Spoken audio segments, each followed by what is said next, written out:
they're not real familiar with a lot of the dead ends. I mean, they do know where they're at, but it takes them a little while to get acclimated into the areas and stuff like that. So sometimes it's a little slower than what we like, and we're looking into other ways of solving those issues.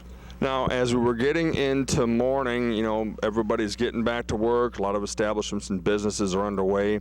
What particular businesses, so to speak, were really the ones you had to keep clear so everyone can get to work? Well, automatically the hospitals, and they have their own services and stuff like that, but then we try to make sure the surrounding areas, Ann Street, William, and all those, Ripley, and all those are taken care of, also Wabash. Also the school systems, any of the school areas, our plow drivers know that they need to get out there and make sure that those are taken care of and hit quickly. You know, it's a high priority. So, and then also then the main drags, Franklin Square, all of Franklin Street, all the way south, and then and we only go to 20 on Franklin Street, and then also the boulevard, of course. I know that each year there's a lot of independent plow companies who go and do the private property and personal property. So I know, just out of curiosity, what maybe even limited dealings do you have with them?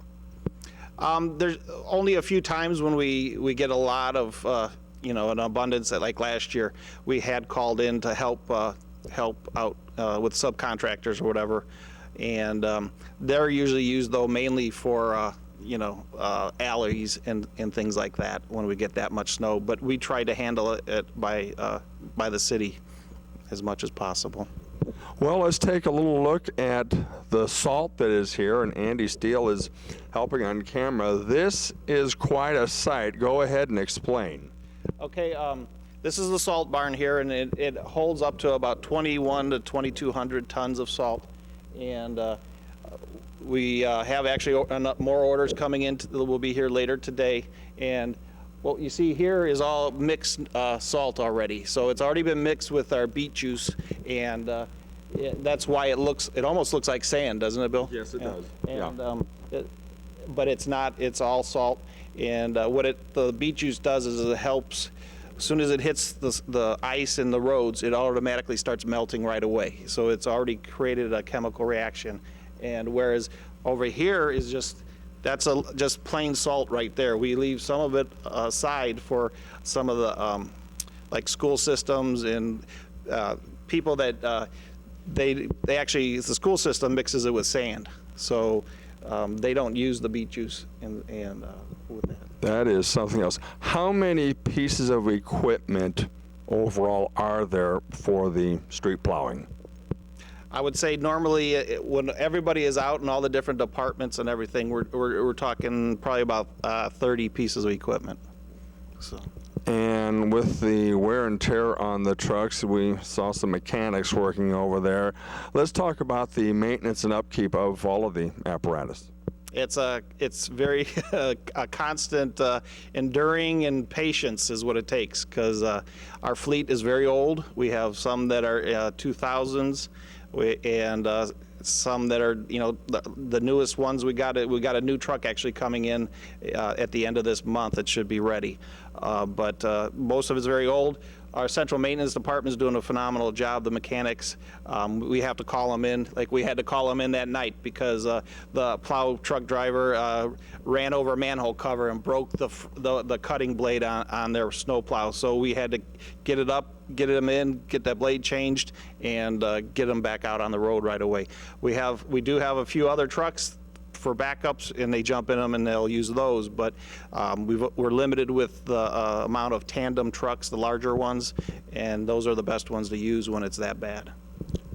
Sounds fine. Well, Bob Zonder, thank you for allowing us to step by, and boy, again, that is quite a bit of that, and let's hope that maybe the snow tapers off. Give all those drivers a rest. Yes, they sure do. They deserve it. They've worked really hard, and I get my hats off to my street director, Dave Farmer, and his crew, the street department. They do a phenomenal job, and thanks to the mayor, Ron Meir, for all his support. He talks to all the department heads and make sure that I'm able to, you know, get hold of them and get their people out too, and they all jump in and help. I really appreciate everything they do.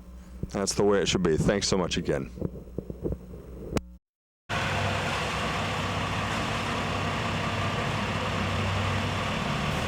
Here is an inside look of the Central Services garage with everyone at work.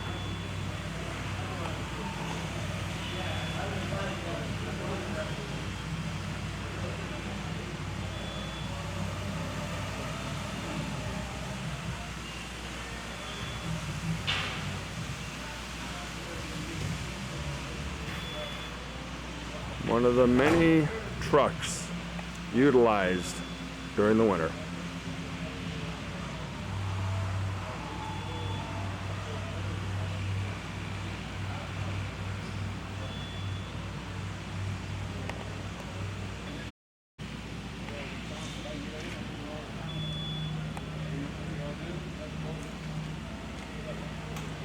Two of the workers here are doing some maintenance on one of the tractors here.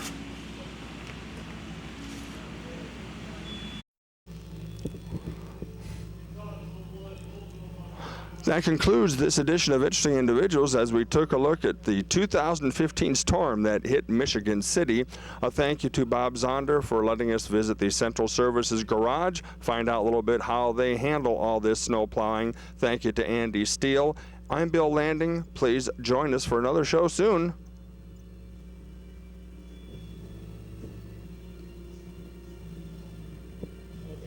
I think that's